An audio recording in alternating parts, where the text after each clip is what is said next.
5 signs of ADHD. My name is Dr. Jalil Mohammed. I'm a consultant psychiatrist and my job is to diagnose and treat mental health conditions. Number 1 is difficulty paying close attention to detail.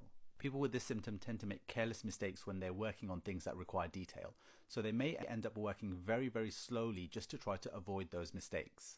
They may also have difficulty in reading instructions carefully, and they may get bogged down in the details of what they need to do.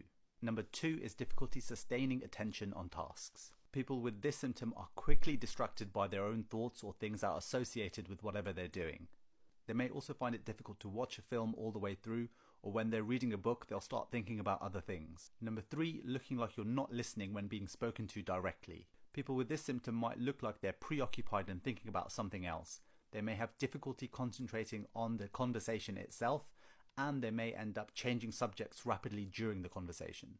Number 4, difficulty completing tasks. People with this symptom will often start a task, but they won't finish it. They'll get distracted, then they'll start doing something else, and then they won't finish that, and then they'll get distracted and start doing something else, and then they'll be muddled up with lots of tasks, but none of them finished. And number 5 is difficulty in organization. People with this symptom might have a really messy or disorganized house or workplace, but they also have a lot of difficulty keeping to time, so they're always late, and they often double book themselves or have difficulty scheduling tasks. My dad once told me that he loves my mom more than he loves me. And I was like, oh, completely unprompted. I was like, okay, thanks. Okay, cool. And then he was like, well, because your mom gave me you, so of course I love her more. And I was like, oh, I guess that's kind of sweet. And then I thought about it, and I was like, Mom does not feel that way about you. I would stand to argue that most men that are in healthy relationships that love their wives absolutely would say the same thing. They love their wives more than their children. And what I think about that is that that's how it should be. But what's really kind of messed up is the last thing that she says. And a lot of women are agreeing in the comments. Women are saying that they 100% love their children more than their husbands. This is just another example of how children and women are loved unconditionally, yet men are loved only with conditions. And of course, there's exceptions to this. There are some unicorn women that absolutely will love their husbands unconditionally. But the fact that this is a not so common belief is kind of messed up. Much unconditional love to everybody, man. Okay, who in this house wants to go for a car ride?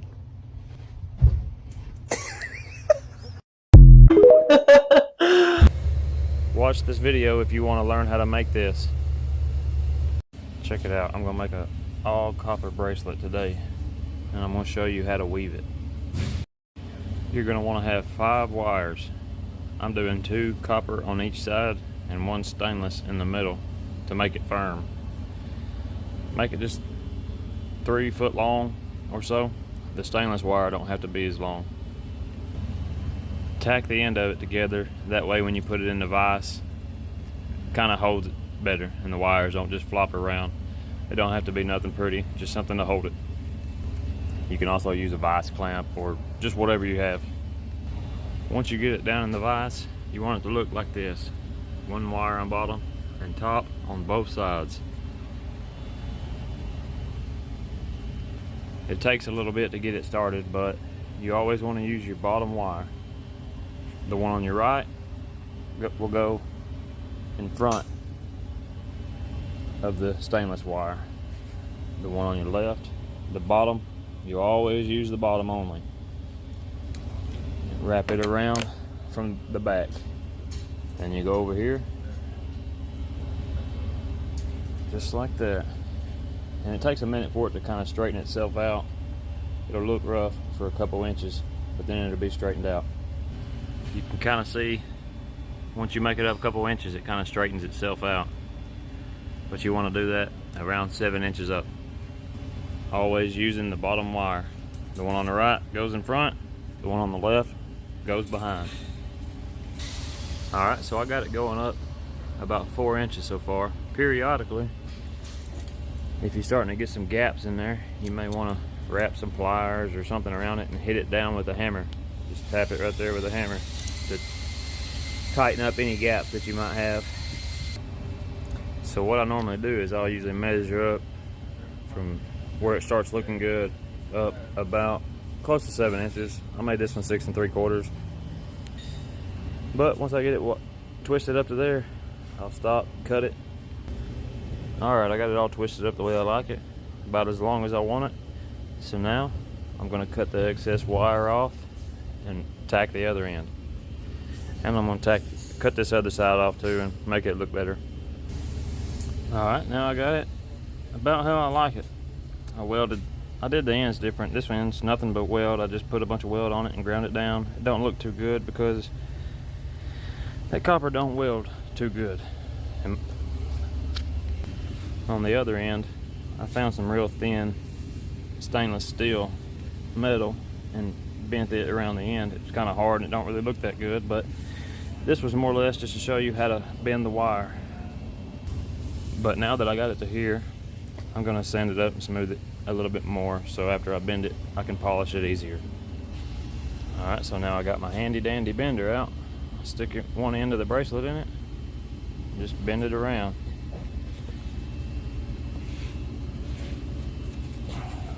Take it out, put the other end in it. This one's a little bit bigger, but we'll make it work.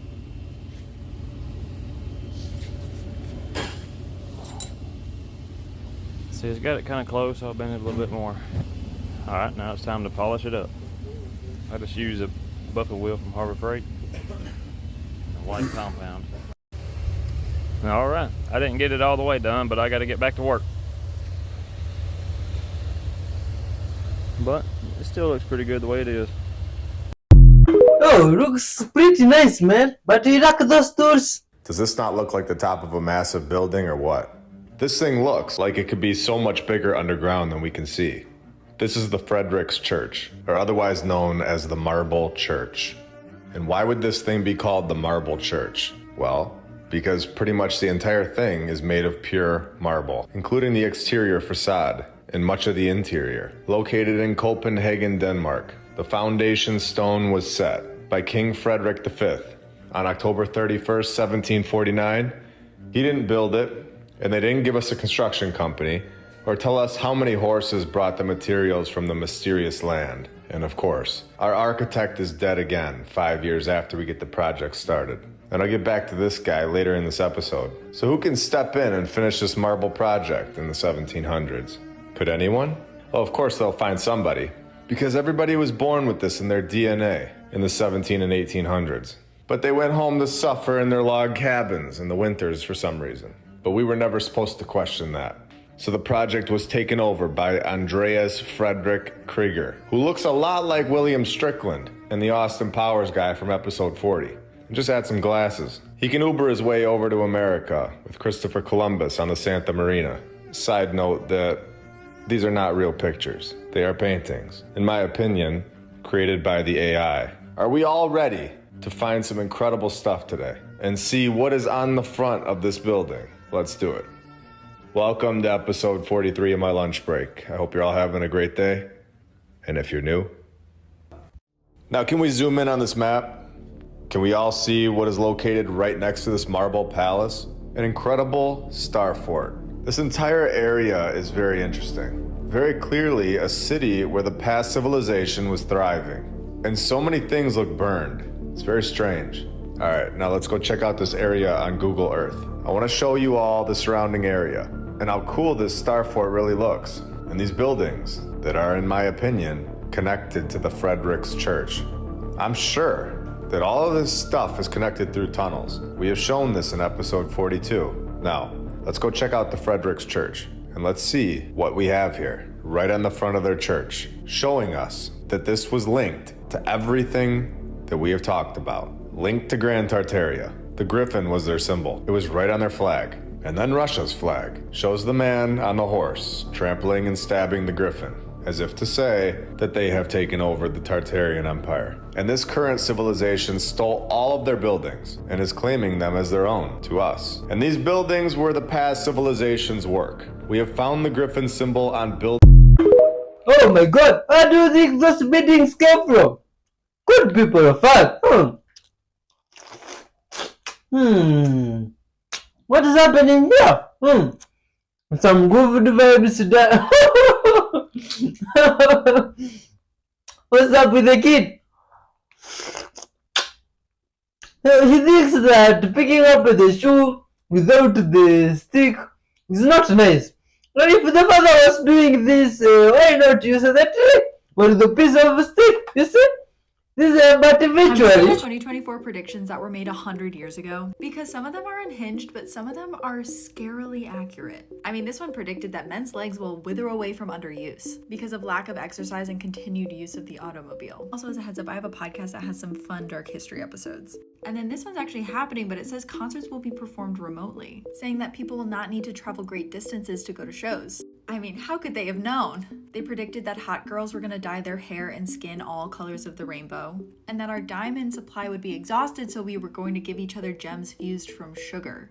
It was predicted that Canada would have a population of 100 million people, though today it's still under 40 million. They also said in 2024 that the life expectancy would be at least 100 years old, and a person at 75 would be comparatively a young man. And while life expectancy has gone up, we're still not even at 80. Japan is really gunning for it though. They somehow foresaw that men were no longer going to wear corsets, but also instead of photo albums, they predicted that we were going to use videos. And this is just the most bizarre one to me, but they said that in 2024, the thing which cinema will have helped in a large way to accomplish will be that of eliminating from the face of the civilized world all armed conflict. Which, fun fact, but the second highest grossing movie in 1924 was about a guy that was too shy to talk to women and wrote a pickup artist book. So I don't really know where they got that idea. Oh my god, Did you know the sun and moon have names, and those names have a secret code that you need to know? This is from the ancient book of Enoch. Let's check it out. The sun has two names, Aryares and Tomas. Aryares comes from the Aramaic root yare, which means fear. So when you put the R in front, it seems like it could mean fear not. The name Tomas means twin. The moon has four names, possibly having to do with the four quarters. The four names are Asonia, Ebla, Banes, and Ere. Asonia means light, but it means wisdom in every language. Ebla means shameless or without shame. Banes comes from Bena, the Hebrew word for wise, so again with the wisdom. Ere comes from a focus on Jah. It's where we get the word aroused from. It's an intense focus. Now let's put them all together and see what the secret code is. The secret code kind of reminds me of the Yud He Vav He, which means hand, behold, nail, behold. Seems pretty clear. So what the wise moon is saying every night, focus on Yah, wise, without shame, wise. And every morning the sun is looking at you saying, fear not, twin. Fits right in with the scriptures where it says that God's mercy is made new every day. With the newness of every sun, his mercy is made new for you. And every night, he sends wisdom in the form of dreams to keep men from the pit. It's the same message the sun and moon are telling you every day.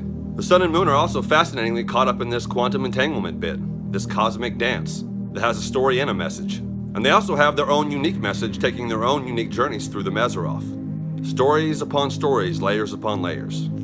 This cosmic dance of quantum entanglement is replayed through the man and woman relationship. Men have a 24-hour hormonal cycle, and women have a 28-day hormonal cycle, just like the sun and moon. So everything that happens to the course of the woman hormonally over the course of the month happens to a man every single day, just like the sun and moon quantum entanglement, which has been scientifically captured in this picture here. And as you can see, it's the yin-yang. It's the geocentric Fe-ish torus field realm model, doing the cosmic dance that Enoch describes. Quantum entanglement, by the way, is when a single particle splits and is separate but yet still maintains a link, able to communicate in some kind of way. Separated by distance but still together, still connected, still able to communicate. This is where the telepathic communication comes from. It's also the idea of the Akashic records, or if you're quantum entangled with somebody, there is some sort of communication that exists that's beyond the level of scientific explanation at this point. Also with the Fear Not twin, there's a whole deeper layer there of the bride and Christ. Man and woman, bride and Christ, and twins. That's what's displayed with the Gemini. That's one of the stories of the Gemini twin constellation. What a beautiful message, God calling you twin. Enoch drops other esoteric secrets about the heavenly order. The angel Uriel is in charge of all of it. The sun and moon are the same size, and the sun is 7 times brighter. They all Mario Kart checkpoint through 364 stations above. And they all go through the gates and portals I covered in my last video about the wind. There are specifically 12 windows inside the east portal alone. Also, there's 4 spirits in charge of the intercalary days. That's what you know as the 2 solstices and the 2 equinox days. And they're big bosses that do big things on those days. Also, the sun and moon ride a chariot that are driven by the wind. The wind has lots of jobs. Also, the length of day and night are solely based on the sun and its course, which Psalms and Ecclesiastes also go into. The 364 stations I mentioned that they Mario Kart checkpoint through is also the deck of cards, or a turtle's back, 13 times 28, 364. This is the 1-year cycle, which is part of another grand cycle, which is part of another grand cycle. The deck of cards, by the way, is 13 cards times 4 suits, which is the 13 months and 4 seasons, and it equals 52 weeks, or 52 cards. All this stuff is based on the sun and moon.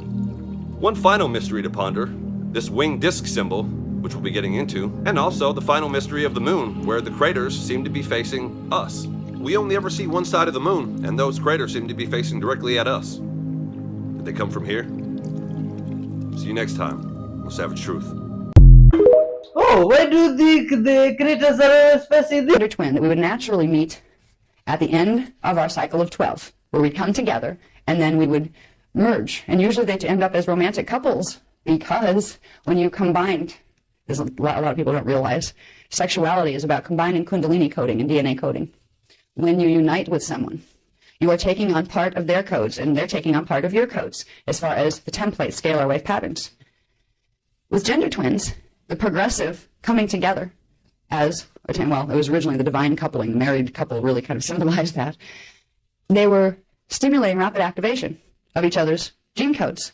So they would progressively and synchronistically be able to work their way into ascension together. And they would ascend together and end up in density 2 cycles, or higher if they had higher coding. That was a natural way it was supposed to work. With indigos, it's even more fun. I'm going to part of this, but not all of it, because it gets really wild. With indigos, in every vector, they come in with a gender twin. There's a gender twin for every indigo in its own time vector. So they're gender twin pairs, right? Not only do they have the one there in that time vector, they have another set in the inner Earth time vector at the same time, and another set on the parallel Earth time vector. There's that extra inner Earth set of manifestations that goes with the indigo imprint. That's the Ioni Council that regular 12-strand DNA humans don't have to deal with. The twinning event goes back to the Nibiruan dyadic crystal grid. This is one of the nastiest things that was done to this race. Actually, they told me, to me, it was one of the nastiest I've heard of. That means there's a lot more, because they said this was one of the minor things they did to us. Because the incarnational cycles on this planet are, as far as incarnating on the planet, there's a whole set of mathematical relationships that takes place to do that. We come in with our twins, and if those cycles are working normally, we meet our twins at the end of our 12 cycle, and then ascend for regular humans. What they did with the dyadic crystal grid was throw codes in that mismatched and scrambled the timelines just enough where gender twins could not come together. That kept everybody trapped down here. Because if you don't merge with the coding of your gender twin, either here or on the astral, you don't get the final activation where you both become one again to get up to the next level. That's one of the ways they entrapped human souls here, is scrambling the timelines and Earth's grids. So the natural gender twin cycles would not come together. And what they did instead was they tried to pair up humans with Anunnaki to continually hybridize, progressively trying to hybridize us out of our 12-strand potential. With the Ioni Council, it had the same effect. But the thing with the Ioni Council is, being an indigo child has some special features. Not only do you not just have 12 strands, you have anywhere from 24 to 48 strands. Now with the human imprint, the simple 12-strand imprint, the DNA templates of the gender twins polarize from D12, well, from the low subharmonics of D12 down, which gives a real separation of individuality feeling between the gender twins with just human form. With the indigo imprint, the Ioni Council imprint, there's polarization in the strands only from D6 down. There's full bonding and total mirroring of the templates of the DNA from strands 7 and up. It creates a not quite full separation from each other, but allows them to anchor the Kundalini and the Kirashe and other things that if you're totally separated into polarity, you can't. It also creates, when you separate gender twins, a very, very deep pain inside, a biologically felt ache that doesn't go away. If the other is not where it's supposed to be, it can be felt. We've been living under that since 22,500 BC. What is happening now is very special. They're running the frequencies through the grids, and it begins tonight for those who will come, and it ends on January 1st. That will begin to reprogram some of the scrambled timelines. Just enough, and we can do this now, and we'll phase lock it and collide. It's going to start putting those natural time cycles back together, descrambling the scrambled timelines, which are going to allow the gender twins to come back into each other's vector. But more than that, it's going to accelerate the process. So even humans that are not in an indigo body, that normally wouldn't, because it's not necessarily their last incarnation here, they wouldn't meet them, they're going to accelerate the lines where they will. If their gender twins aren't here and are in the, have crossed over, they will arrange astral interaction with them. If they don't want to have a relationship with their gender twin who is out here, they will still arrange astral field bonding between them. If people are open to the gender twin thing, first of all, you may actually be with yours. There are some people, particularly indigos, who manage to come through and get through and move through the scramble in the timelines where they actually found the gender twin. So if you're part of a married couple and it's a good thing happening, there's a good chance you may have already found yours as in the Yanni Council. That will amplify and get stronger. And whatever bond you have, they told me it'll go this way. There'll be a little clearing of conflict stuff from old patterns, and then there will be an even stronger bond than was ever there before, if you have your twin with you. If you don't, you're one of those rocky relationships that you just know, it's all right for now, but I really have a feeling I'm not supposed to be here forever. It may be the fact that you're still paired with an Anunnaki or a Draconian that you don't belong with. They don't belong with you any more than you belong with them. They can't ascend either that way. Okay? The grids are going to do this on a mass level. They're going to reorder the timelines to start bringing the gender twins back together, both in the Yanni councils and in the general human populations. It's going to cause some chaos, I imagine, in marriages and things that aren't real good. If you're not really with the person you're supposed to be with, you're going to find out fast, probably, because it'll kick up all of this stuff that is disharmonic between you. But if you have, now gender twins, this is where the harmonic versus not harmonic comes into. Gender twins share the same DNA template, one spliced into the magnetic, base magnetic, where it's more drawing frequency, which would be female, and the other being its replicate in the base electrical, which would be the male body form. So it's literally, there are men and women on this planet whose DNA templates, the codings and the templates beneath the manifest strands, and which is reflected in the manifest strands, actually have total compatibility. Others have some compatibility. Some have no compatibility. This is where it's kind of funny. You watch science trying to figure out, where does human attraction drive come from? Maybe it's pheromones, Well, pheromones may have a part in the process, but it doesn't start there. Attraction to each other has always been about the DNA template. Our intimate relationships have always been about ascension. And that truth was denied us because of the manipulation that's been here since 22,500 BC and before, some of it. There are some people who will have connection with their gender twin on the astral levels. There are some who will meet them physically and some who are already with them. The reason it's being done is because when you bring gender twins together and begin the fusion of their DNA strand templates, they can hold in each of their bodies 3 times as much energy as either could hold alone. So if they're going to amplify the grid speed to the point where it would basically biologically kill everybody because their bodies can't hold enough frequency, you pair them up with a buddy that has matching DNA template, and you can hold 3 times the amount of frequency, which A, creates immunity to the grid acceleration, and B, makes you a very powerful resource, if you so choose to serve that way, to anchor higher dimensional Merkaba vehicles. If you're a small gender twin coupling where it was just the person from this cycle that you were intended to meet, you'll be able to anchor what's called a holophase Merkaba, which is a 6-dimensional Merkaba. A Merkaba is basically an electromagnetic field in the shape of a star tetrahedron that at its core has something called a form constant space.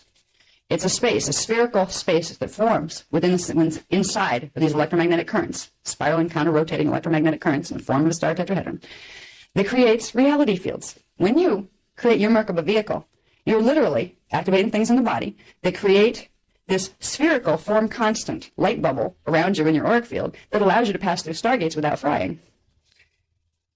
Now, when you bring gender twin couples together, they have the ability to rapidly activate their own Merkaba, accelerating their own DNA strand template activation and such. But they have the ability to start bringing in the frequencies, depending on what their particular coding. Indigos, you put gender twin indigos together, they can anchor the Kundalini. Parts of it anyway, depending on, if you have 48 codes, you can anchor the whole darn thing times 3, not just times 1. So people who come together, particularly the Yoni Council, who have that ability to anchor alone, they can anchor the Kundalini. You put them together with their gender twin, you can anchor 3 times the amount of Kundalini frequency. Kundalini frequency coming into the planetary grids will allow something besides not getting fried on a biological That's a lot of information. Did you know about that? Please leave some comment.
Oh my god, you mean those things can eat a tree like that?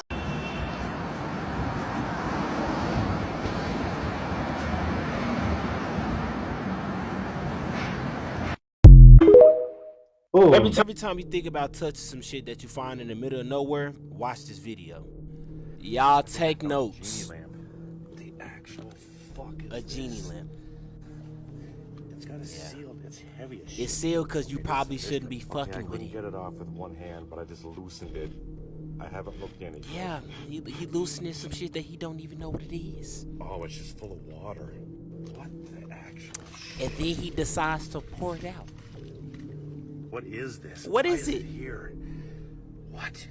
Oh, it's got a number inside. And it's a number inside. 35. Definitely look like a date of some kind. Dude, did I just like disturb someone's urn? Oh, fuck me. Fuck me. Look what's wrote on the Bro's fucking bottom. Cremation Cremation Bro's identification. cooked. Oh, no, I didn't. He's fucking that's cooked. Not Trevor, is That's it? Trevor. Oh, fuck. And now he has to deal with the consequences of Trevor doing the Milwaukee Dougie in the corner at night. So when you find with something in the middle of nowhere and you don't know what it is, I advise you to leave it alone, because it might be Trevor. What y'all think that's gonna happen to Buddy after he dumped Trevor ashes out? Let me know in the comments. Like and follow for more wisdom and stay tuned. Follow me on YouTube if y'all want that exclusive content, and hit that business email if y'all trying to work. Creepy. What do you think might happen? Oh my god. Oh. And in some other places, some good vibes cat brought their baby to sleep with the baby. This is good vibes. This is incredible. And now the baby is like wondering, why is mom bringing me to sleep with this baby here? And the mom is probably telling the baby, these are good vibes people. They have lived with us until they gave birth to you. And blessings to them, man. Good vibes. Yeah. And in some place here, looks like a pack of wolf was moving together. But it's like there's some wolf. Oh, what is this? Which strategy is this that they are using to move? You see, please, if you can understand what's going on here, please leave some comment. Why is the wolf behind walking like that? Is everything okay? Oh, don't know. But I'd like to know, do they normally do this, or is some behavior that they usually have? You see, from where I come from, we don't have this stuff of like this. These animals, wolf, we don't get to see them, you see? Now I have completely zero idea of how they operate and their grounds and how they move, you see? Presto changeo, there's the TV. Oh, beautiful. I'm glad to hear that.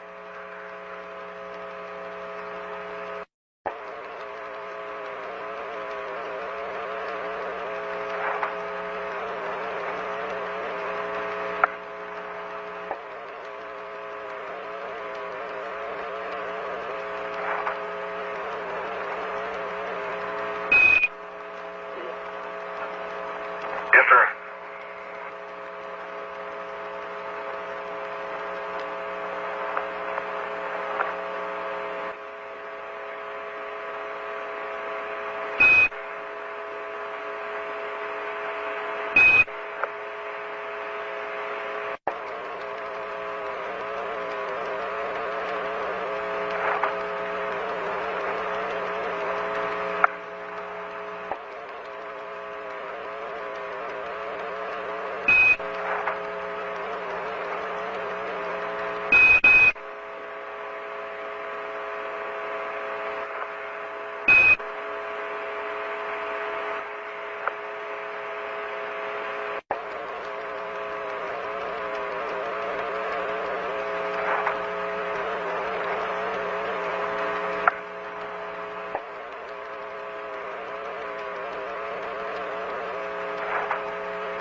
Look behind you. Insane. Whoa, did you see that just shoot across? Did anyone else see that? Oh my god! Ha! Look about.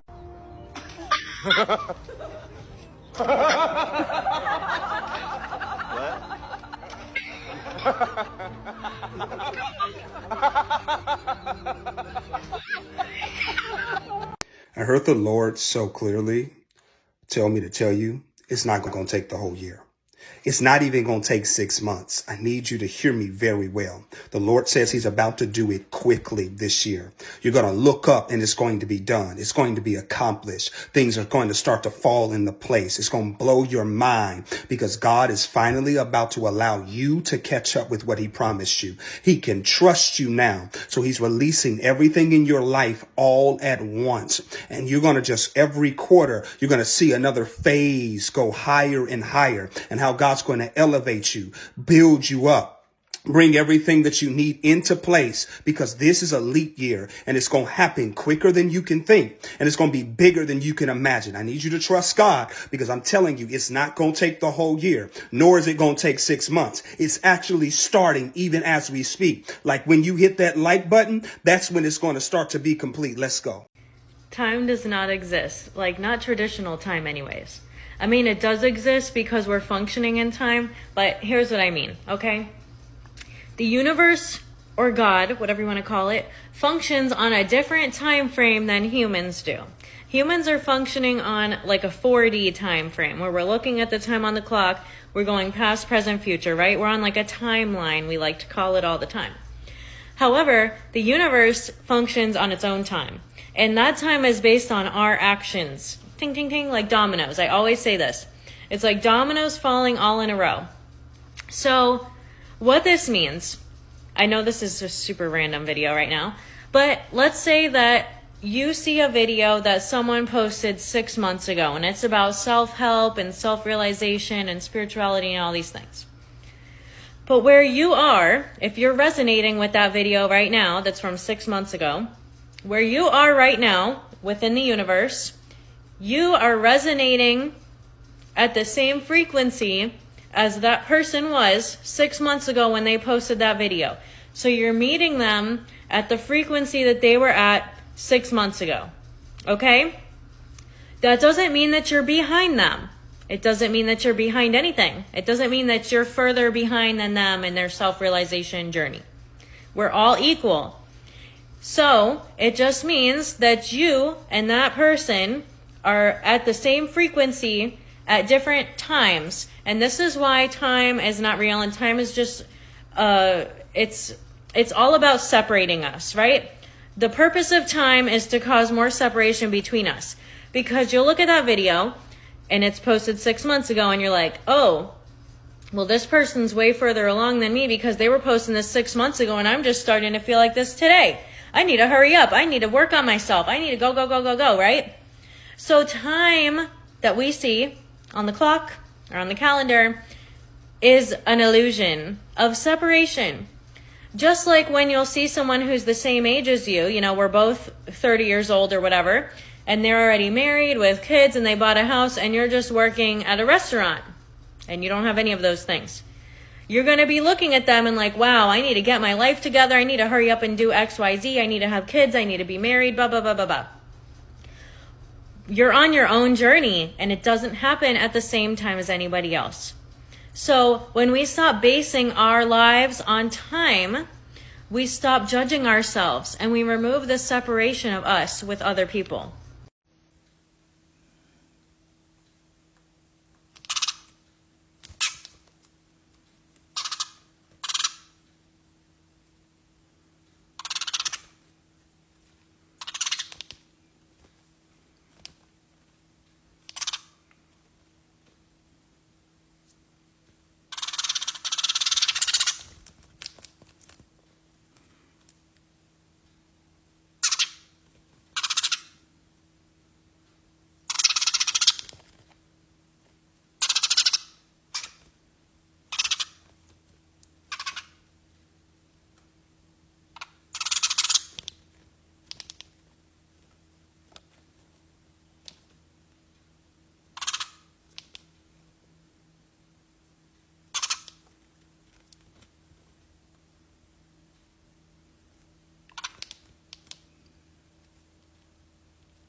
What's up? Oh, Nikki's good.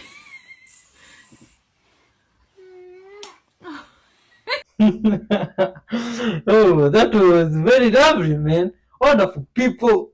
Thanks for watching up to this far. You are loved and respected. kindly leave a comment, hit the like button, the super thanks, and keep it tuned for another 5 episode that will be coming your way, man. Goodbye. Toodles. Much love.